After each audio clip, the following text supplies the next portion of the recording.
anchor on what's the goal or objective you have for yourself, whether it's personal or if it's professionally. I want to achieve this level. I want to make this much, whatever the goal or objective is for you. That becomes my anchor. I don't need a vision board. Works for some people. It's here. I know it. But then the next thing is, as I'm progressing through on the journey to achieve that, being really self-reflective. Before we dive into today's episode, I have some exciting news I need to share. If you're a business owner or professional or entrepreneur looking to skyrocket your growth through podcast creation, video production, or public relations support, we've got you covered. Connect with our team at Growth Stack Media. We're here to help you grow faster and more affordably. Visit growthstackmedia.com today to book a free consultation or reach out through our contact details in the show description. We can't wait to help you make your business even more badass. All right. Welcome everyone to a brand new episode of Badasses in Tech. Today I am joined by Victoria Pelletier. She is a 20+ year corporate executive, board director, #1 selling author and professional public speaker, and is known for being one of the youngest chief operating officers to start at the age of 24, president by 35, and CEO at 41. Holy moly. Welcome to the show, Victoria. Thanks for having me. I'm really happy to be here somewhere. We're so happy to have you, and I can't wait to dive into a little bit about your career path, what you've learned along the way. I know our listeners are going to be very excited by all that we're able to provide them today. So just to kind of get us started, what do you think started you off on this super impressive career path? Do you have kind of like an early memory that you can associate to really get you kind of jump started on all that I just covered? I do, and I'm a big fan of Simon Sinek and his start with why, and that's very personal for me because as I started to do more and more coaching and mentoring of people, and particularly women and advancement of women in business and tech and beyond, I realized I was doing a disservice by not explaining my why and some of the choices I've made. Traveling, almost 100% of the time when my children were extremely young. I worked the same day I gave birth to my youngest, although she was sleeping. And so I explained that my why is that I come from extremely difficult early beginnings of drug addicted teenage mother who was extremely abusive to me, in and out of the child welfare system, fortunate to be adopted, but by a family that was much lower on the socioeconomic totem pole, if you will. Dad was a janitor, mom was a secretary. So I was determined I'd be better than biology or circumstance. So I started working at 11, supervisor by 14, graduated high school at 16, went to university, on my own, bought my first house at 19. I was again, determined I was going to be better than fight or flight. You can make decisions and go follow the path and footsteps of those that have gone before you, or you can forge a very different path. And that's the that I chose. That's so awesome. And I can resonate to that. I mean, and I love what you're saying. It's like starting with your why. I come from very similar upbringing background. Both of my parents struggled with addiction. I was, thank God, raised by my grandparents who gave me, the roof over my head and the love and care, but also, they came from a completely different time where you worked for one company or, you had one profession for your entire life. And I felt like very similar to you, I want to forge my own path. I know that there's got to be more to life than what I saw growing up. So I can resonate with that. And I know when we talked earlier, kind of over email and after I've done some research, I've noticed kind of one of your big pillars is resilience. So can you talk a little bit about how resilience kind of comes into your story and maybe how that maps back to your why? My nickname that my best friend has given me is the turtle. And that has nothing to do with pace, because I'm extreme A type, running fast, running to slow down for others to catch up. It's more around that tough exterior, that resilient shell. But the reality is I'm really all marshmallow inside. Crying at the Humane Society commercials on television, kind of softy.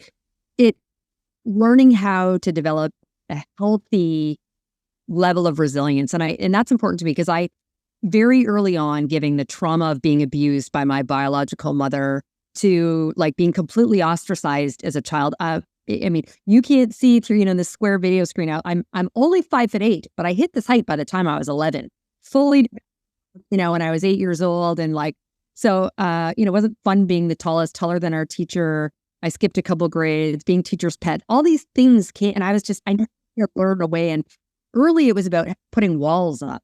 And I don't think that's a healthy way to be resilient. I learned how to compartmentalize exceptionally well.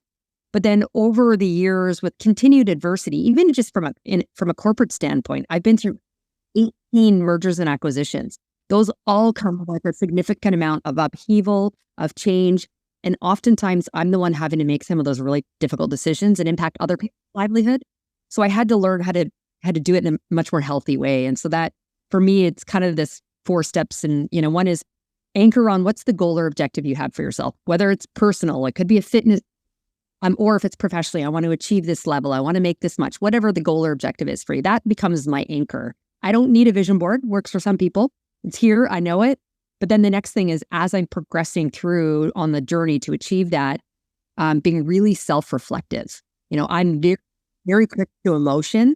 And so understanding why, where did this come from? Is it fear? Is it insecurity? Like, where does this come from? Is there an experience in my past? And then the next step after that self-reflection is, how do I model the thoughts, the action, the language, behavior that's going to progress me forward to that goal? But then the last in that is, give myself permission to fail. We're perfect in our imperfections. And so when something comes, whether it was in my control or not, some obstacles come my way, given myself permission to fail, but pick myself back up and go back to step number 1. That's the goal. Let's get back on the horse. That's where we're going. Yeah. And that's where I can see that's where the resilience comes into play. It's okay to fail. And I think so many of us, myself included, are afraid to fail. And until you kind of give yourself that permission, you're stressed all the time. You know what I mean? Like you approach life, you kind of approach everything in a completely different mindset. It's make or break. And, from my experiences growing up, I didn't have necessarily I didn't have like role models of like, that is the profession that I want. My mom's a CEO, like never had any of that. So the fear of failure was very real for me, because to me it was, well, I'm kind of forging my own path. And if I fail at this, then what's going to happen? Am I going to be like a version of myself that maybe I don't want to be? So there is something very freeing about giving yourself that permission to fail, but also having the resilience in a healthy way to not keep yourself down, right? Like to be able, like you said, to go back to that step 1. And I'm curious, it sounds like you've seen a lot in your life. You've done a lot in your life, but can you think about a first kind of failure that really stuck out to you and that was kind of pivotal in your career or your journey that maybe helped you get you to where you are today? Yeah, as you mentioned, I became a COO at age 24. I was young. It was a very big stretch role for me. Now, I'd been working for many, many years. As I said, I started at 11, but I got recruited out of banking. So I was running large-scale banking operations, and the outsourcing company that hired me as their CEO had large banking clients, and I had been running large contact center operations, which was their business. So I met a lot of the ticks in the box, but there were many things that I didn't. So everything but finance reported to me. So all of a sudden, the world of technology, of HR, of sales, of marketing, all these other things. So I don't know that I love the phrase or moniker like around imposter syndrome, but I really wasn't sure. I felt like I belonged there. I was the youngest leader by at least 2 decades. I was the only woman. I am part of the LGBT community. I was married to a woman before now being married to my husband. So I felt like I was the only period of everything. And so part of my not so healthy level of resilience back then was, I'm going to wear a mask.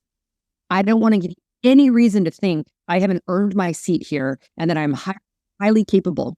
So the turtle that is marshmallowy inside never appeared, right? You would not see that I was vulnerable and I had emotion because I didn't want anyone to think I was soft, I was weak.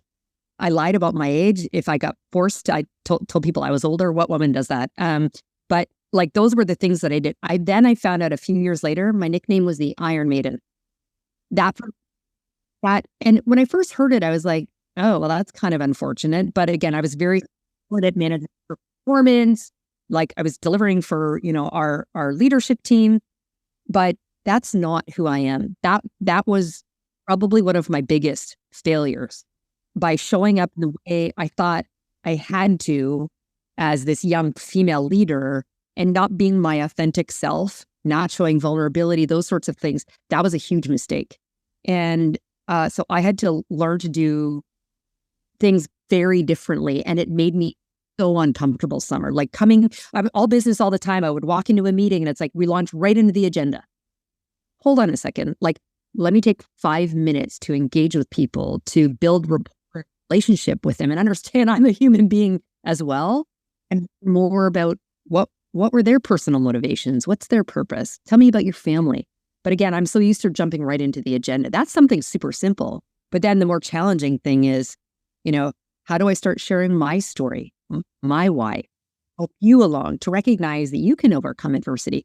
So it made me uncomfortable, but I'm a huge believer that the things that don't challenge you will not allow you to grow if you don't lean into those things that make you uncomfortable.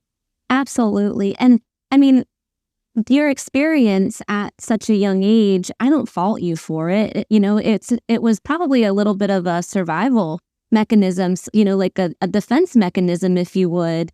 You're, like you said, you were in a room with people 2 decades ahead of you. So I can only imagine this maybe self-doubt or all of the different thoughts that went into your head. So naturally, you're trying to create the facade of what they're doing. You're trying to mimic. And again, it's that survival mechanism. But it sounds like what you're hitting on is maybe that part of your life wasn't a failure because look at where you are now, but maybe it's more of you're seeing where not being vulnerable or not taking a little bit of time to just say, hey, you're a person, I'm a person, like let's get to know each other besides the corporate stuff, besides the skill base. Is that am I picking up on what you're trying to put down? Yeah, for sure. I think I had a tremendous amount of respect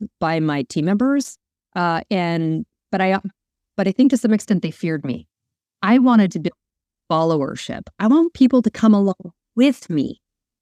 And unlike, as you said, the generation before us who were used to working for one place all the time, I've moved around every few years. And I want people who want to come with me because they believe in me as a leader, as my vision, about the fact that I'm going to protect them and advance their career. That's followership.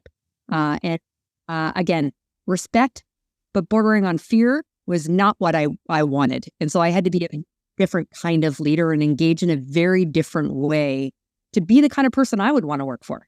Hey everyone, hope you're enjoying the episode so far.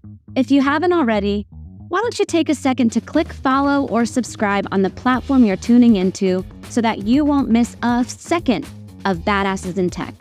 Also, if you're really loving what you're hearing today, why don't you drop us a 5-star review or leave us a positive comment, as it really helps the podcast grow and helps us continue doing what we're doing, which is helping people become a badass. Can you talk to me about that mindset shift and kind of what made you realize like, oh shit, I need to kind of switch things up? And how did you figure out what you needed to do differently? It was this, hit in the face being, told I was the Iron Maiden was my nickname. Yeah. And I came in one Monday morning and I was talking to a colleague and she's like, what'd you do this weekend? And I said, oh, I went to a movie and I was bawling and I didn't have Kleenex. And she kind of looked at me. She's like, Vic, like I thought you'd be the type of person who'd laugh at people who cry at movies. You cry? You have emotion? I was crying. And so I'm like, well, so, that huge, visual, audio, everything in my face was like, okay, I need to do different. So I knew I had to shift around just even me personally and how, so I have to show more of myself. Like that's not me. But there was also some business sort of data that supported what I needed to do to create a more inclusive, positive culture. Yeah. So the world I first entered in as an executive, the outsourcing world, it tends not to be the destination. So you think of doing, outsourced telemarketing or customer service, some tech support, that's a little bit more of a destination, but the others are not. And so what you find is the people that come to those jobs take it because when they become unemployed suddenly, so it's the role they take between their real, quote unquote, real job, or they're new immigrants to the country. And so there's extremely high turnover. And so I recognize I'm likely still going to lose a lot of them because they're coming to us for those reasons.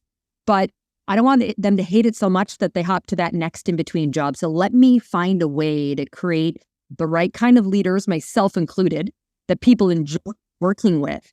And for the time that I have them, and hopefully I have more time, so I'm reducing my turnover rates, but they feel more engaged and they want to be here, want to do well. And so therefore they're more productive. And so that drives top and bottom line results, not to mention the fact it's good for all of us humans working in business. So it was a combination of those two things, this reality presented to me around how I was known, but also recognizing creating a better workplace environment and culture was just really good for business. Yeah, I can see that. You're almost hearing a perception that you do not identify with, that Iron Maiden. It almost, and when your colleague said, oh, you cry, like you were probably like, wait, I'm a marshmallow. You don't see that? So tell me a little bit about the leaders that you are trying to build or that you're trying to be, or you already are, that inspires that productive culture that you were just talking about. Well, I think to be an effective leader, I think there's this perception that being this kind of what I now refer to, and I'm writing, actually one of the books I'm writing is around whole human leadership. And so being that kind of leader does not mean that you trade off business result. And so it means as a leader, you need to be really clear with the team around what success looks like, how it is measured, be really clear on outcomes and deliverables expected for your team, and hold them accountable to that. As a leader, I'm also really committed to building diverse teams. And so that means I'm not hiring the people that come with 10 out of the 10 requisite skills I've posted. I'm hiring for diversity of experience, all other elements of diversity between, gender and race and all those. So all elements of that, my role as the leader is to help bridge the gap in that skill gap and develop them personally.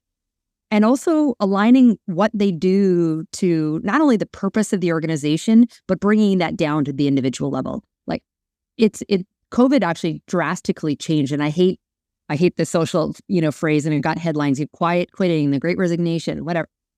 But that came about because employees were truly rethinking about what was important to them and the work that they did to purpose and impact in their personal values. I believe it's my role as a leader to uncover what those are and make sure they're in the right role and building a bridge to develop them to get to where they want to go.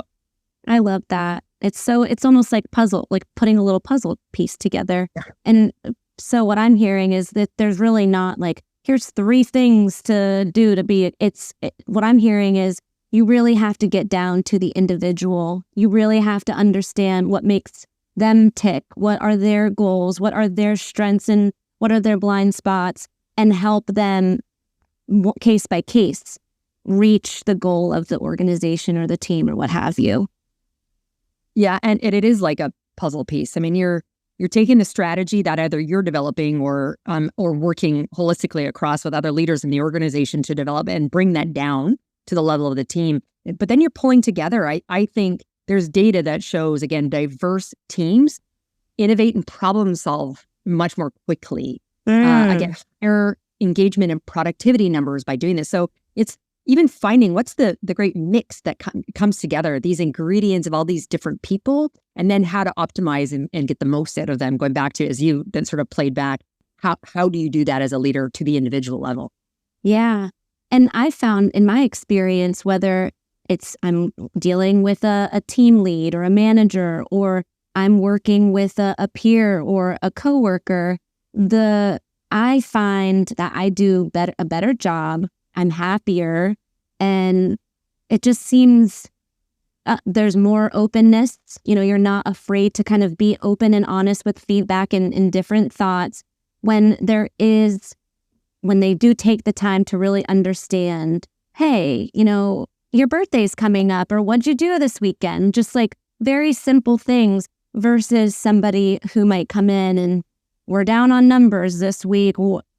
Who's in charge and what are we going to do? So it's like you want to always have your goals and your metrics, and that will always, be the North Star, or have that, the data-driven approach, right? But you don't want that to overcompensate what you've been talking about. And I can't wait to learn more about your book, Whole Human.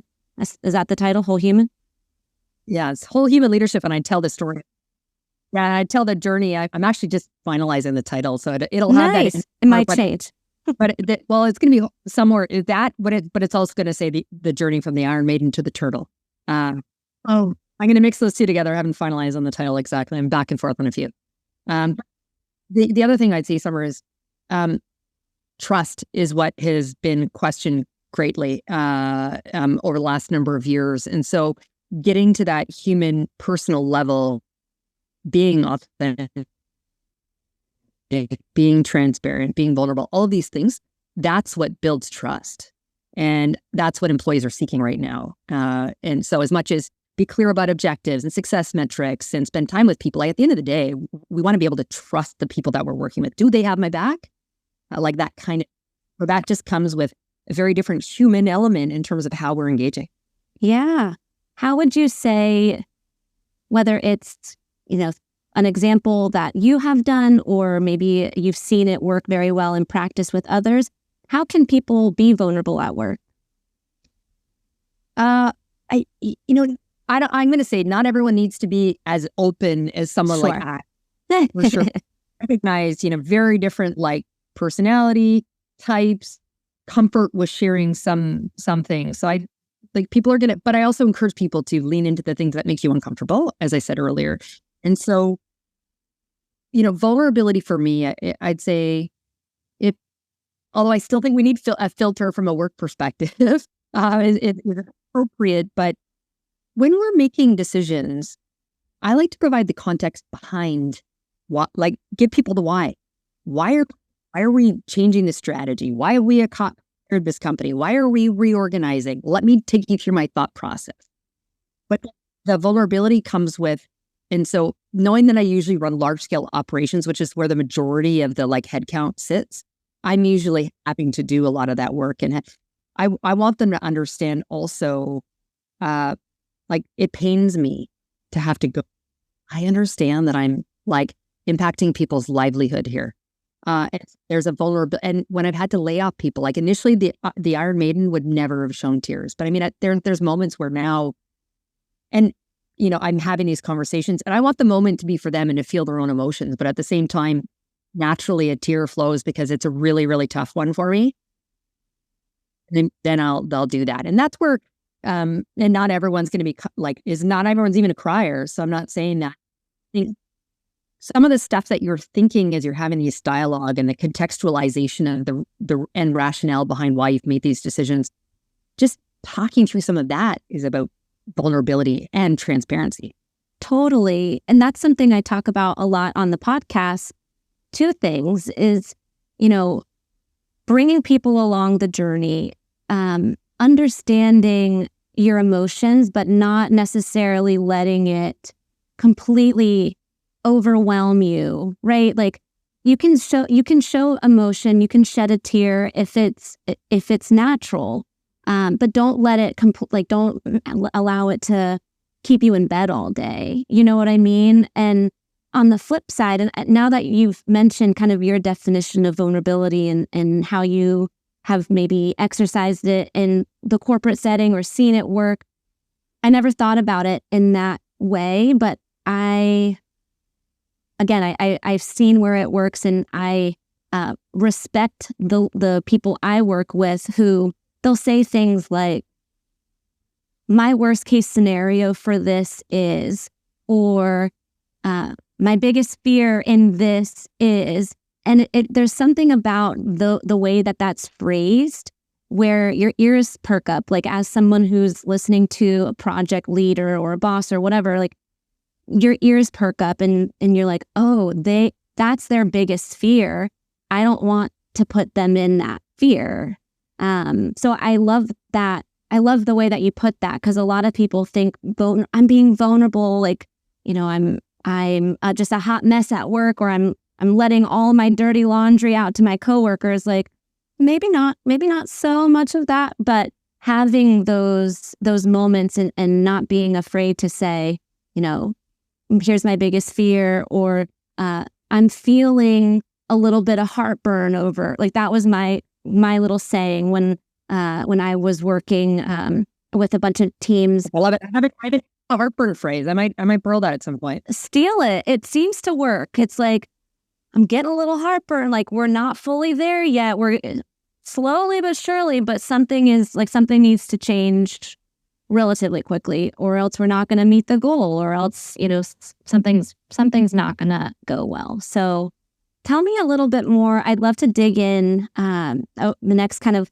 half of our conversation. I'd love to dig in because a lot of our listeners are either entrepreneurs, or they're aspiring entrepreneurs, or they're professionals that are feeling a little stuck in their current role and might be wanting to branch out into something completely new. So I know we touched on your early years and that very quick progression that you had in your career, but can you tell me a little bit more, like, how did you do it, and what were some of those like pivotal milestones or pivotal points where you knew, like, okay, I've got to push myself to do this, to really reach this next goal?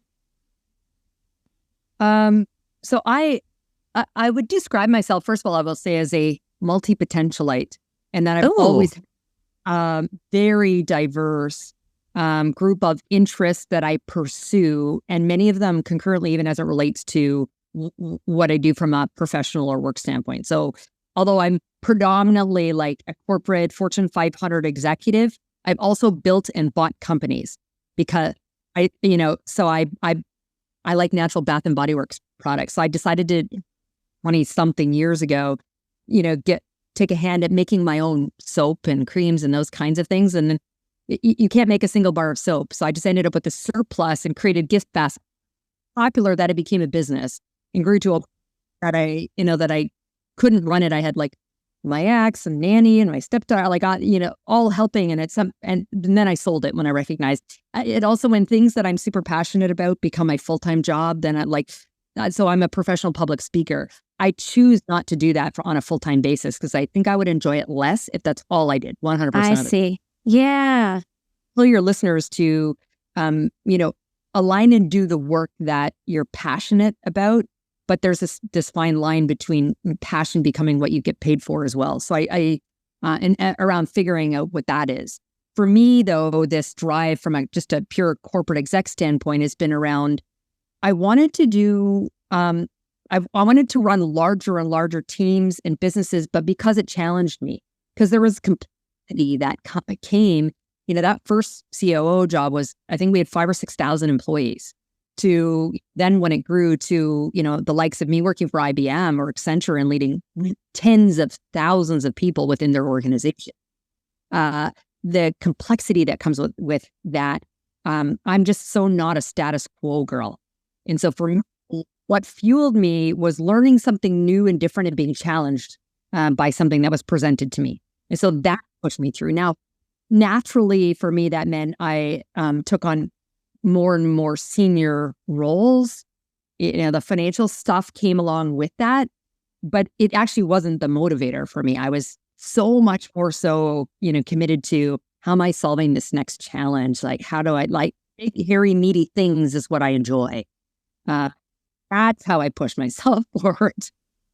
How would you say during that journey, can you remember how you, I don't want to say sold yourself, but like how you presented yourself to the powers that be to get you to the next level? Because I'm thinking, there had to have been some sort of conversation with somebody or some sort of promotional process. Like, how did you know how to package up your strengths and all of that to get you to where you wanted to go so quickly?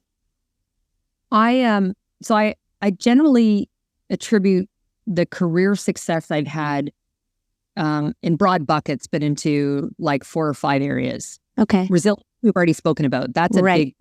What I Yeah. didn't mention is, the being resilient for me. I've also created this no excuses mantra. We have the choice in terms of how we are going to respond when challenge, adversity, or obstacles come our way. Doesn't mean, again, we can't cry and have the emotions, but then we pick ourselves up and we make it in terms of how we move forward. So resilience is one. The ability to create boundaries, and I share this for those who might be parents, partners, have aged parents that you're taking care of. Like, there's demands that we have outside of what we do for work, and the ability to create boundaries. And so I became when I became COO at 24, I was a new mother. My oldest son was only 3 months old at that point. So I had to create boundaries. So for me, the things that don't bring me personal or professional joy or value, I say no to, I delegate, or I outsource. So that's a lot. Do a lot of these things. Be the multi-potentialite. The other things would be around performance. So I got very clear on how is success measured in this company, because it can be, they could say, hey, we're focused on sales and revenue, profitability, but you know what? Really, there's these other things over here that we're not telling you about. So like, be clear around what that looks like and make sure you're performing against that. And it also, and very, very much, is around improving our skills. So the shelf life of skills is rapidly reducing. You're particular if we're talking about technology. And so don't trust in other people. That you want a leader who's going to invest in you and your personal growth and development and tell you where you need to go to get to that next level. But don't put trust and faith in that. You are the CEO of your own career. And so really connected to the world at large and where it's going, the business, its strategy. What skills do I know that I'm going to need to have for the future? So, I mean, everyone's talking about generative AI. So you, depending on, again, the role you sit in, like, where are we going to go with that? So that's what I mean by performance. And the other one is maybe where you were really getting to is around brand. How do you sell yourself? So my brand is something I've worked. I didn't have the vernacular. I wouldn't have called it personal brand 20 years ago, but that shift into a B2B environment, all of a sudden you're responding to RFPs and you're competing with people, and recognize, people do business with people they like, trust, and want to do business with. Well, how do they know me? How do I build this? So for me, foundationally, the brand, and when I coach people on how to build it, is the first piece that everyone thinks about is just what's my subject matter expertise? I'm a technology data analytics person. I know this industry. Okay, but that's just the sort of the foundation. The next part is, what's your story? Well, what are the unique differences you bring to the table? The next is, what's your unique value proposition? How are you different from other people? Right. That's so important. For me, that's about being radically candid. So I'm going to feedback because I care, because I want us to progress. I want them to improve. Clients don't always expect that. They're used to people like just telling them what they want to hear. And so that's part of what is in my unique value proposition. And then the last piece of that is like, what's the legacy and what I want to be known for? Okay, well, on my proverbial tombstone, it's not going to talk about the sales, revenue, profit, mergers and acquisitions I've done. I want it to talk about who I am as a human, that leadership aspect around that. I created better workplaces, communities, and left the world a better place when I came into it. And so those are all the elements consistently. And so a lot of my career trajectory has come through people knowing my brand and coming to me. And so recruited for roles as a result of being very clear around what I'm good at, and how I'm going to deliver. That I see. And it really boils down to knowing yourself and knowing the strengths, knowing your weaknesses, knowing maybe what you need to outsource. So, and I never thought about it like that of we're all CEOs to a degree. We're all CEOs of our own career. I love that you said that. That's so awesome. So if we're thinking about the job market right now, there's a lot of people out there that maybe have been laid off or like I described earlier, maybe they're looking to kind of jump into something completely new. What advice do you have for them, or what are some of the best pieces of advice that you give to those that you're coaching today? Well, one piece is the one thing I've shared already is around sort of aligning to the things that you're passionate about, although at the same time balancing when passion becomes the full-time job, whether you that, but following that path. I mean, I live by this 80-20 rule. Like I want to get up, and 80% of the days I wake up, I'm energized and excited to go in. There's always going to be some bad days. There's always going to be some work activities that I really just don't enjoy, or some people in the business that I don't enjoy working with. So that 80, to find that for you. Get really clear on the purpose and impact you want to have and finding the kind of roles that align to that. So I'm currently in career transition. I made a decision to leave Accenture a couple of months ago, and I want to go back to a very different kind of work. And so I can very clearly articulate what I do and don't want to do that will make me happy. But that said, the other on the flip side of that, Summer, I recognize we're in this looming recession and lots of people have been. And so sometimes people are just going to have to do things to put, meals on the table for their family. And that's okay as well. And then you just have a mindset, so maybe you're in that. Yeah, as I said, the outsourcing world that I was in, people are going to land there temporarily till they get back on their feet for the role that they want. And that's okay too. It doesn't diminish who you are as an individual. Like, don't feel, guilty or bad around that. Those are the choices you're going to make. But there's also other ways to supplement. So whether it's take some of the skills that you've learned all of the, over these years and look at the gig economy, Upwork and Fiverr, there's fractional roles that exist for the startup community who can't afford or don't have a need for a full-time whatever in their business. There's ways to do that. And that can actually start to flip the switch into maybe for someone who wants to do a pivot. And so for folks who maybe want to check out some of your speaking engagements or maybe want to get some coaching from you, where can our listeners find you? I have a website, which is victoria-pelletier.com. I won't spell it. I'm sure it'll be in the show notes. Yep. And from there, people can, again, see samples of me speaking, a lot of the content that I write, or they can choose to link out to LinkedIn or wherever else they might want to connect and follow with me. You've been listening to Badasses in Tech.